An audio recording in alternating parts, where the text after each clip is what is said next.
Hello everyone, welcome back to my YouTube channel. And कैसे हैं आप सब लोग? आई होप आप सब लोग अच्छे होंगे एंड हेल्दी होंगे। आज हम बात करने वाले हैं इस वीडियो के अंदर डायरेक्ट एंट्री रूट के बारे में। तो सीए के अंदर डायरेक्ट एंट्री रूट क्या होता है ये ऑलमोस्ट बच्चे जानते होंगे, बट ये वीडियो स्पेशली उन लोगों के लिए है जिन लोगों को नहीं पता कि सीए के अंदर हम डायरेक्ट एंट्री कैसे करें, बिना फाउंडेशन के एग्ज़ाम दिए हम इंटरमीडिएट में प्रवेश कर जाए। तो किसी ने मुझे कमेंट किया था कि ये जो रूट होता क्या है एंड इसकी जो रजिस्ट्रेशन है उसकी डेट क्या है एंड इसके क्या फ़ायदे नुकसान है। तो मैं इसके बारे में इस वीडियो के अंदर मोटा मोटा ओवरव्यू दे दूँगी। बाकी अगर आपको इसके बारे में डिटेल्ड अगर आपको वीडियो चाहिए तो आप मुझे कमेंट में ज़रूर बताना, मैं इस पर डिटेल्ड वीडियो बना दूँगी। तो मैं तो फाउंडेशन से होते हुए गई थी, उस टाइम पे सीपीटी चला करता था और मैं जो स्टेप वाइज जो होते हैं फाउंडेशन आईपीसीसी, अभी जैसे फाइनल में हूँ और फाइनल का मेरा एक ग्रुप ही पेंडिंग है, सेकंड ग्रुप। एंड भगवान अगर चाहेंगे तो अब की बार मेरा क्लियर हो जाएगा। तो अभी हम बात करते हैं बिना वीडियो को ज़्यादा लंबा किए कि डायरेक्ट एंट्री रूट क्या होता है सीए के अंदर। तो देखो, आप सबको जैसे पता है कि 3 स्टेप होते हैं हमारे सीए के अंदर। तो जो बच्चे सीए के अंदर फाउंडेशन का एग्ज़ाम नहीं देना चाहते तो उन लोगों के लिए क्या होता है। सबसे पहले मैं कॉमर्स वाले बच्चों की बात कर देती हूँ। तो कॉमर्स में क्या होना चाहिए कि बीकॉम उनकी कंप्लीट होनी चाहिए। सेकेंड मैं आपको बात करती हूँ कि बीकॉम कंप्लीट होने चाहिए। बीकॉम के अंदर उनके जो मार्क्स होते हैं, एग्रीगेट जो मार्क्स होते हैं तीनों साल के मिला के, वो एटलीस्ट 55% होने चाहिए। ठीक है, तो ये बीकॉम वालों की बात है। ठीक है, अब है नॉन कॉमर्स वालों की मैं बात करती हूँ। पहला था कॉमर्स वालों के लिए, नॉन कॉमर्स की बात करती हूँ। तो यहाँ पे जो नॉन कॉमर्स वाले जो साइंस फील्ड के हो गए या फिर आर्ट्स फील्ड के हो गए, तो इनकी हम जब बात करते हैं तो इनकी जो ग्रेजुएशन जो होती है, ग्रेजुएशन उसके अंदर 60% जो उनके मार्क्स होने चाहिए एग्रीगेट। तो और इन जैसे सीएस हो गया, सीएमए हो गया, तो इनके लिए क्राइटेरिया जो होता है वो होता है कि जैसे उन्होंने अपना जो जैसे सीएस का हो गया, तो सीएस में जो उन्होंने इंटरमीडिएट लेवल का जो उनका एग्ज़ाम होता है, एग्जीक्यूटिव जिसको बोलते हैं आई थिंक, तो वो उनका क्लियर होना चाहिए। और वैसे ही सीएमए के लिए जो उनका इंटरमीडिएट लेवल का जो एग्ज़ाम होता है वो क्लियर होना चाहिए। तो ये जिनका ये चीज़ें होती है वो जाके डायरेक्ट एंट्री रूट से सीएमए एंटर कर सकते हैं, जिसके अंदर उनको फाउंडेशन में रजिस्ट्रेशन ना करवा के इंटरमीडिएट में करवाना होता है। अब कुछ बच्चों की एक क्वेरी ये आएगी कि जैसे कि मैम हम फाइनल ईयर में हैं, हम बीकॉम तो कर रहे हैं या हम बीएससी तो कर रहे हैं, लेकिन हम फाइनल ईयर में हैं और अभी हमने एग्ज़ाम दिए हैं बट हमारा रिजल्ट नहीं आया, तो हमें कैसे पता कि हमारे 55% है या नहीं है।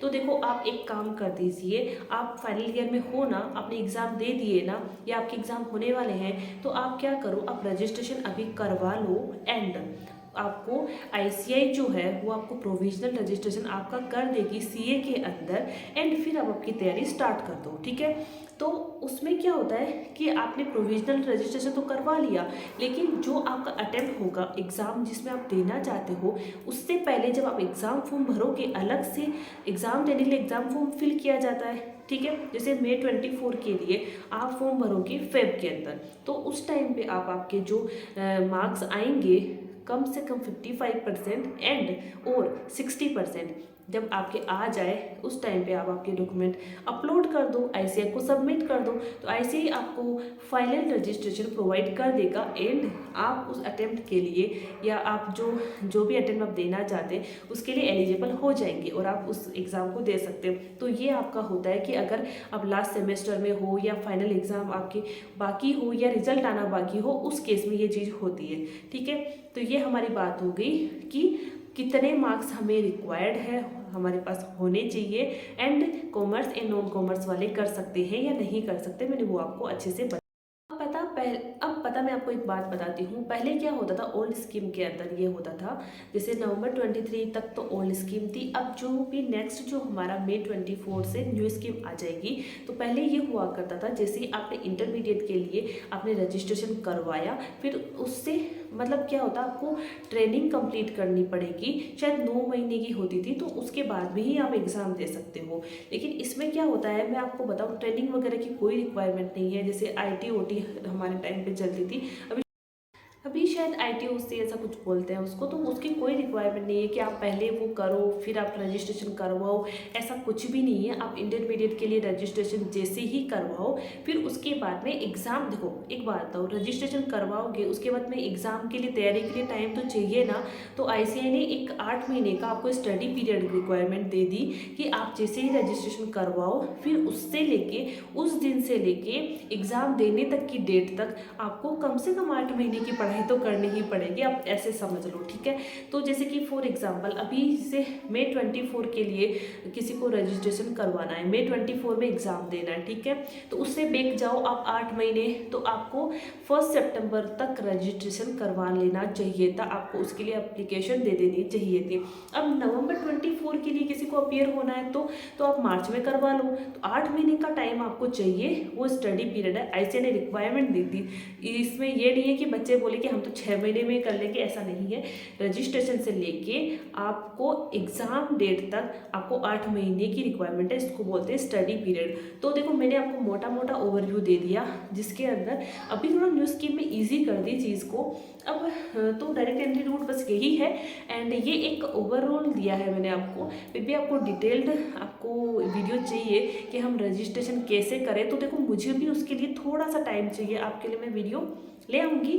ऐसा नहीं है कि अगर आप मुझे आज कमेंट करते तो मैं कल परसों में वीडियो आपके लिए बना दूँगी, इस पर सेपरेट वीडियो।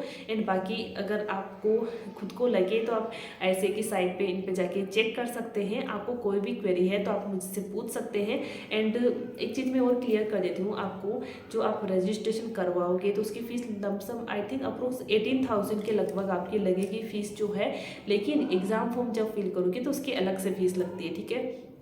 तो फाइनल की आई थिंक 1800 एक ग्रुप की है एंड इंटरमीडिएट की मुझे नहीं पता।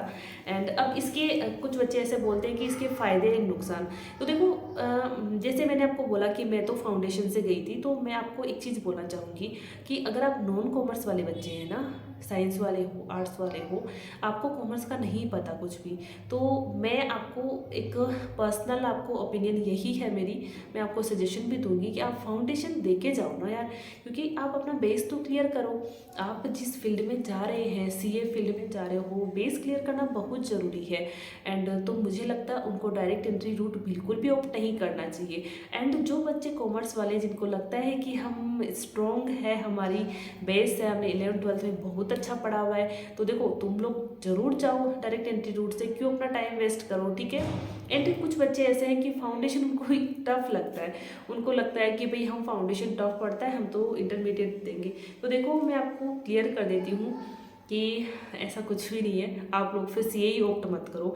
उसका रीज़न ये है कि आज मेरे से पूछा जाए, मैं फाइनल में हूँ, मेरे से पूछा जाए कि फाउंडेशन इजी था या इंटरमीडिएट, तो देखो जैसे जैसे स्टेप बढ़ रहे हैं ना, वैसे वैसे इसका लेवल जो है ना टफ का, वो और बढ़ता जा रहा है और टफ होती जा रही है। CA का यही चीज़ होती है कि एंट्रेंस ये लोग इजी रख रहे हैं। मैं ये नहीं बोल रही कि फाउंडेशन बहुत इजी है, देखो अपने आप में टफ पड़ता है, बट पूरी ओवरऑल जर्नी को जब हम देखते हैं, CA जो है उसको हम देखते हैं ओवरऑल पूरे एग्जामिनेशन को, उस प्रोसेस में फाउंडेशन जैसे स्टेप फर्स्ट होता है वो इजी है, इंटरमीडिएट उससे टफ हो जाता है, एंड फाइनल लेवल बहुत ज़्यादा टफ हो जाता है, ठीक है।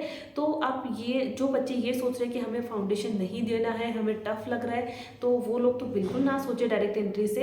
एंड क्योंकि CA नहीं है फिर उनके लिए। सॉरी गाइस, आपको हो सकता है कुछ लोगों को ये चीज़ बुरी लगे, बट मैं अपना पर्सनल ओपिनियन दे रही हूँ, ये चीज़ें मेरी पर्सनल है, तो इस पर आपको मैं पहले ही सॉरी बोल देती हूँ। एंड बाकी आपको सेपरेट वीडियो चाहिए डिटेल्ड में, तो मैं वो आपके लिए बना सकती हूँ, आप मुझे बता देना, ठीक है।